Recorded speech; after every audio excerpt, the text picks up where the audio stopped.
Então fale conosco, meu Pai. Dai-nos ouvidos para ouvirmos a Tua voz.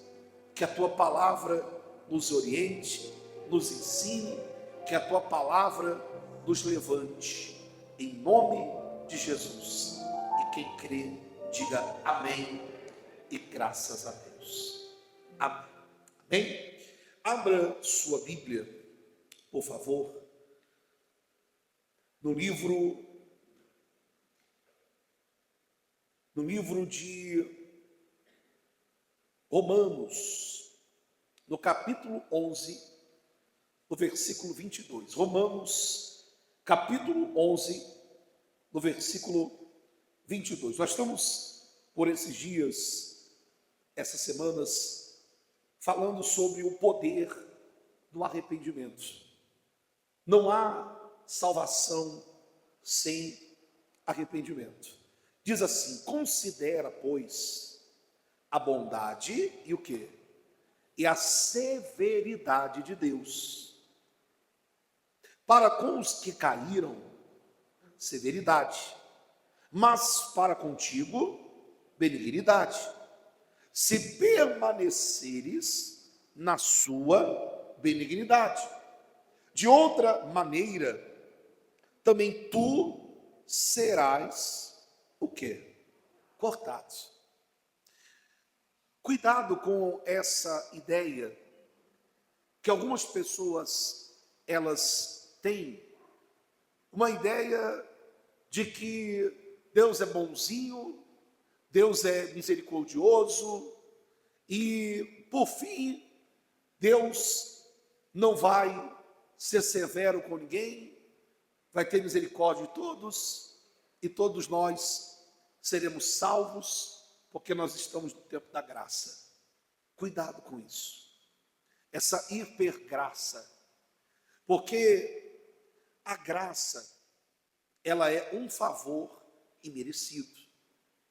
Só quer dizer que quando a palavra ensina que nós somos salvos pela graça, que isso não vem por intermédio de nós, que vem de Deus, não quer dizer que a graça ela seja licença para pecar.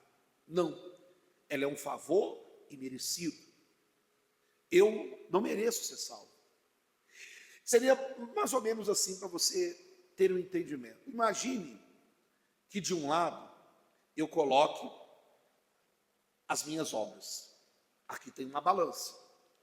De um lado estão as minhas boas obras, que na minha cabeça eu considero que são o quê? São boas, mas na verdade não passam de trapo de imundícia. Do outro lado estão os meus pecados. Se eu colocar na balança, o que você acha que vai pesar mais? Os meus pecados. E aí, o que acontece? Aí vem a graça. Vem a graça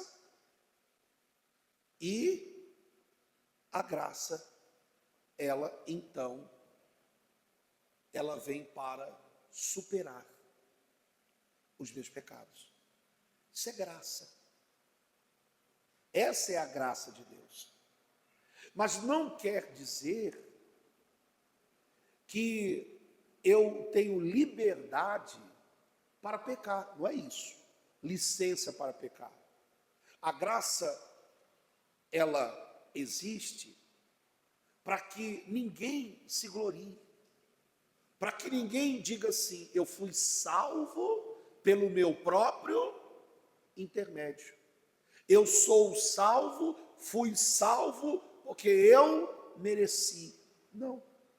A graça vem para nos mostrar que nós não merecemos nada e que tudo que nós fazemos ainda é insuficiente.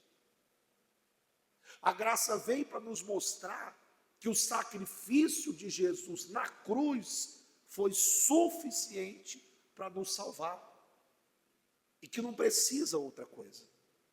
Só que ela não é licença para a pessoa o quê? Pecar.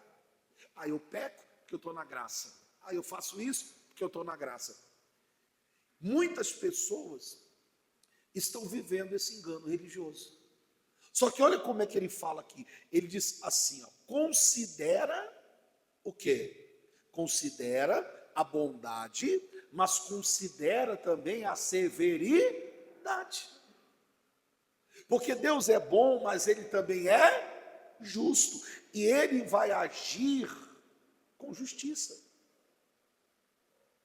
Com os benignos, Ele vai agir com benignidade. E com aqueles que agem com severidade, Ele vai agir com o quê? Com severidade. Ele vai agir à altura. Porque a graça, ela tem um propósito, principalmente na vida daquelas pessoas que não conhecem a palavra, como eu e você.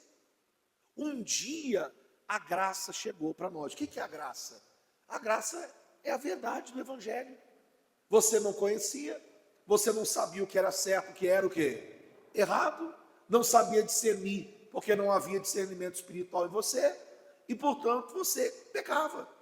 Só que a graça, que é Jesus, que é a verdade, chegou em você, chegou em mim, nossos olhos se abriram, e nós tomamos então conhecimento, tivemos clareza do que é certo e errado, e decidimos deixar a nossa vida velha para trás, e começamos uma vida nova com quem? Com Jesus. A graça nos alcançou. Então ela tem esse propósito de alcançar os perdidos. Agora, quem são aqueles que não podem extrapolar a graça? São aqueles que conhecem a verdade. Aqueles que já foram alcançados por ela. Aqueles que estão dentro da igreja e já sabem o que é certo e o que é errado. E vão se manter no que é errado se eles o quê? Se eles quiserem. E com esses, Deus vai agir à altura. Deus vai agir à altura. Deus vai agir à altura com eles. Amém? Por quê? Porque são pessoas que viram o que outras pessoas não viram. Tomaram conhecimento do que outras pessoas não tomaram.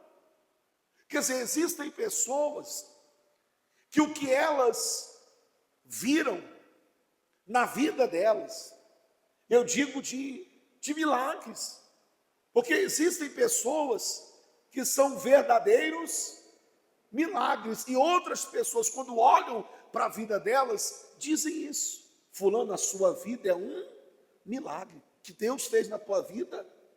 Às vezes até pessoas que não professam a mesma fé, mas são obrigadas a reconhecer a obra de Deus na vida da pessoa, e mesmo assim, Deus tendo operado, ainda assim, aquela pessoa não se converte, não se arrepende, não se entrega, não toma decisão.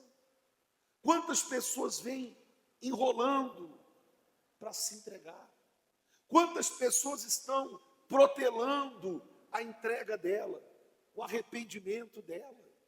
Quantas pessoas Deus vem tocando, chamando para o arrependimento, chamando para o batismo, mas ela não se batiza. E muitas vezes ela diz: não, mas é que Deus não tocou ainda no meu coração. Quantas pessoas Deus está chamando, arrependei-vos, mas ela continua aonde?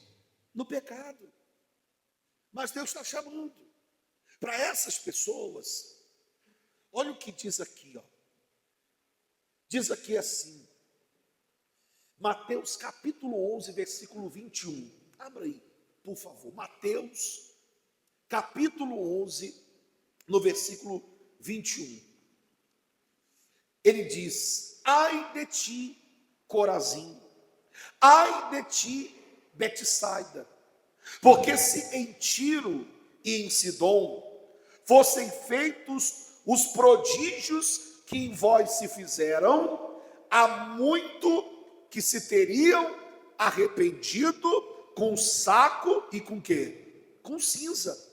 Por isso eu vos digo que haverá menos rigor para Tiro e Sidom no dia do juízo do que para vós. Olha o que ele está dizendo aqui. Ele está dizendo o seguinte, para Corazim e Betsaida. Ele está dizendo assim, olha, tantos milagres já foram feitos no meio de vocês. Vocês já viram sinais, prodígios, maravilhas, coisas espetaculares. E ainda assim, vocês são duros. Ainda assim, vocês estão vivendo na dureza do coração de vocês. Ele chega a dizer assim, se as outras cidades, se as outras pessoas tivessem ouvido, presenciado, visto o que vocês viram, e há tempo eles teriam se arrependido. E é verdade, porque às vezes a pessoa está na igreja há 5, há 10, há 15, há 20 anos, e a pessoa não se apressa para se arrepender, para se entregar. Aí a pessoa está lá fora, ou dentro de um presídio, ela ouve a palavra uma única vez, e aquilo já é suficiente para ela o quê? Tomar a decisão. Lembra de Zaqueu? Quem lembra? Não precisou muito. Todo mundo descendo a lenha em Jesus. Olha lá, ele vai se hospedar na casa de um homem pecador. Mas aquele homem pecador, se tinha uma coisa que ele não era, gente, era hipócrita. Ele não era fingido, ele era quem ele era, não tinha máscara. Ele não ficava bancando bonzinho, não. Ele sabia que ele era malandro, que ele era injusto, que ele defraudava as pessoas, roubava as pessoas. Só que quando ele está diante de Jesus, ele vivia uma mentira. Mas quando ele está diante da verdade, que é Jesus, Jesus é a verdade do Evangelho. Quando ele está diante de Jesus, ele fala, Senhor, eu decido. Eu vou dar metade dos meus bens para os pobres. E se eu roubei alguém, eu vou restituir 4 vezes mais. Jesus na hora falou assim, hoje houve salvação nesta casa, porque esse aqui também é filho de Abraão. Acabou. Hoje houve salvação aqui. Eis aqui um filho de Abraão. Acabou. Gente, quantas pregações esse homem precisou ouvir? Quantas reuniões? Quantas vigílias? Quantos cultos? Nenhum. O único momento que ele teve com Jesus foi o quê? Ele teve pressa para se arrepender. Ele teve pressa. O que nós temos que entender é que nós estamos vivendo a última hora. Olha tudo que está acontecendo. Olha as guerras. Nós estamos aí quase entrando na Terceira Guerra Mundial e parece que tem gente que está cochilando espiritualmente. Ela está vendo diante dos olhos dela todos os sinais se cumprirem, mas ela ainda está cochilando, dormindo espiritualmente. O sono da morte. A Bíblia nos ensina que nós estamos vivendo a última hora. Em 1 João, no capítulo 2, no versículo 18, João diz assim, filhinhos, é já a última hora. E como ouvistes que vem o anticristo, também agora muitos se têm feito anticristos, por onde conhecemos que é já a última hora. Nós estamos vivendo a última hora. Vai ter um momento que nós vamos viver os últimos minutos e os últimos segundos da nossa vida. Vai ter um momento que a nossa vista vai escurecer. Vai ter um momento que eu e você vamos partir. E ali acabou, não tem mais arrependimento. Porque o arrependimento é enquanto nós estamos vivos. Então tenha pressa. Porque quem aqui já se atrasou para um compromisso? Como é que você fica? com pressa, não é assim? Então, hoje minha filha tinha uma prova, saí correndo com o carro, com pressa, porque estava atrasado. Quem está atrasado está sempre com o quê? Com pressa, está sempre correndo. Só que você vê que o ser humano corre para tudo. Ele corre para não perder a hora de trabalho, ele corre para não perder a prova na escola, ele corre para não chegar atrasado no serviço, a pessoa corre para tanta coisa, menos para se arrepender. Ela não tem pressa, porque ela vai sempre pensando o seguinte: não vai dar o quê? Vai dar tempo. Não vai dar tempo. Ano que vem eu me batizo. Não, o ano que vem eu deixo amante. Não, o ano que vem eu paro de pecar. O ano que vem eu vou mudar. O ano que vem eu vou ser diferente. Quer dizer, ela vai sempre protelando, jogando para frente, adiando, mas sem se dar conta que nós estamos vivendo a última hora. E amanhã pode ser tarde demais. Amanhã pode ser tarde. A gente pode morrer. Você pode sentar no sofá, foi embora, acabou. Já era, acabou a vida. Você pode estar andando pela rua e de repente do nada caiu, morreu. Você viu aqueles jogadores de futebol que caem no campo? Não dá tempo nem para atender. O médico chega ali, a única coisa que o médico faz é isso aqui, ó. E já faz assim, ó. Quer dizer, para tudo, para o jogo, acabou. Não tem mais o que fazer, não. Já era, já foi. Quer dizer, na hora. Não dá o quê? Tempo. Tem muita gente baseando a vida dela na história do ladrão da cruz, pensando que ela vai viver a vida toda o quê? No erro, e que no último suspiro da vida dela, a graça vai cair do lado dela, porque o ladrão na cruz, ô homem abençoado daquele, foi bem-aventurado, hein? Foi ou não foi? De ser morto do lado de Jesus. Quer dizer, no último minuto da vida dele, Senhor, lembra-te de mim quando entrares no teu. E Jesus fala o que para ele? Ainda hoje estarás comigo no paraíso. Mas isso acontece com todos? É todo mundo? Não. O sujeito pega a moto, se envolve num acidente, ele morre na hora. O outro tem um infarto, acabou, vai embora na hora. É do nada, é de repente. Não dá tempo nem de você refletir sobre os seus pecados. Mas tem gente que acha que com ela vai ser assim, que ela vai ter um tempo de reflexão, um tempo de oração, que vai alguém lá batizar ela no leito. Não se engane, porque enquanto nós estivermos vivos, há esperança de arrependimento. Mas depois que nós morrermos, não tem mais o que fazer. Então se apressa para as coisas de Deus, se apressa a se entregar, se apressa a deixar esse pecado, se apressa a consertar, aprumar a sua vida. Tem gente que não se apressa nem para chegar no culto, chega atrasado e ainda vem se arrastando assim, ó. Chega atrasado, não se apressa para as coisas de Deus. Porque não é brincadeira, gente. Amém? Valorize a tua alma. Valorize a presença de Deus. Você vê que às vezes é uma guerra. Se depender de mim, fazer qualquer coisa aqui para entreter você, para você não dormir, esqueça. Não. O compromisso seu é vir prestar culto a Deus. Amém? O seu culto racional. Isso é que hoje as pessoas, elas não se apressam para Deus. Elas dão pior para Deus. Elas gastam todo o combustível dela aí fora.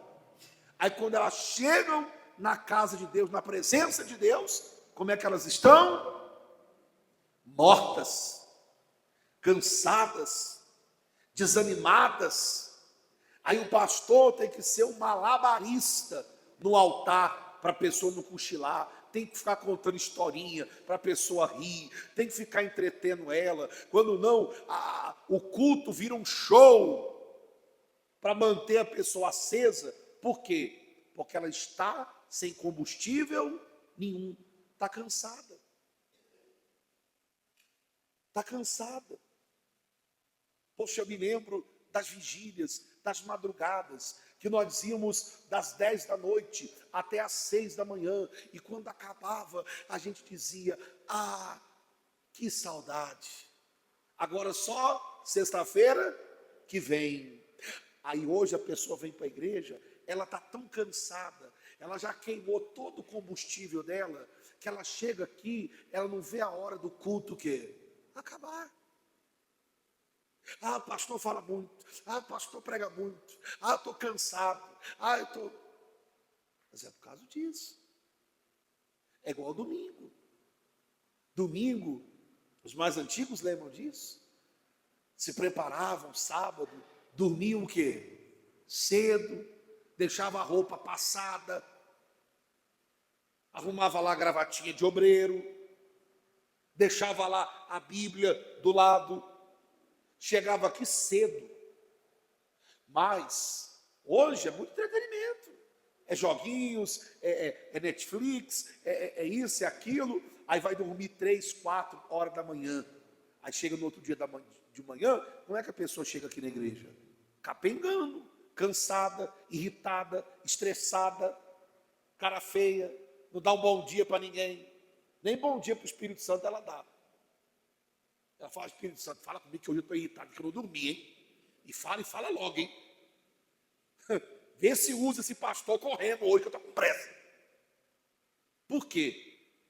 Porque gasta tudo que tem, e quando vai dar para Deus, dá o pior. Quando não, aparece aqui 18 horas e dorme o culto inteiro. Está cansado. Então, cuidado. Não dê o pior para Deus, não. Amém? E para terminar, nós buscarmos a presença de Deus, olha só o que diz aí, Lucas 13, 23.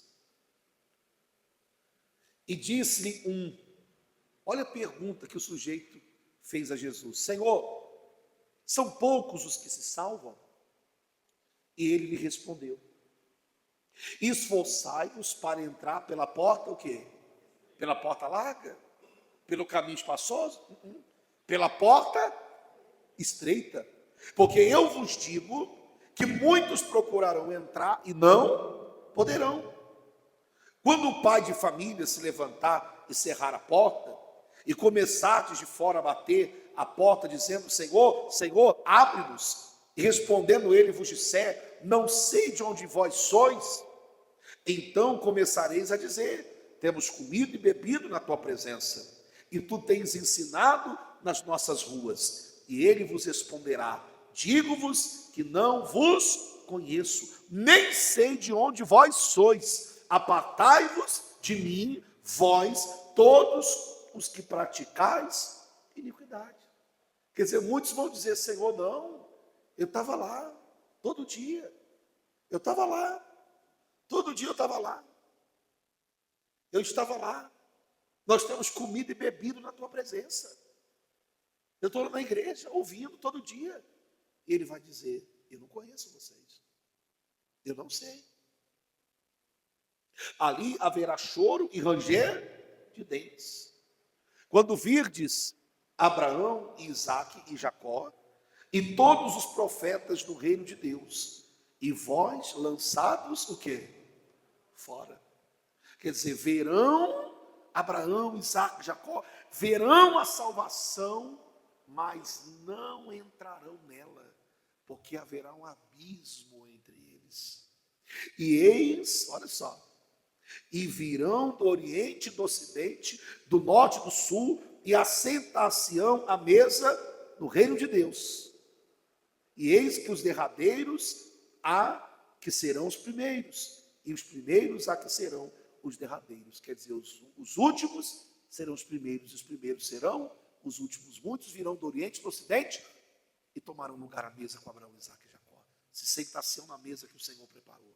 Muitos virão de fora e vão tomar lugar daqueles que hoje estão dentro, infelizmente. Por quê? Porque não se apressaram a se arrepender e a tomar uma decisão. Amém? Então tome a sua decisão hoje. Não seja tardio, não. tenha pressa. Amém, gente?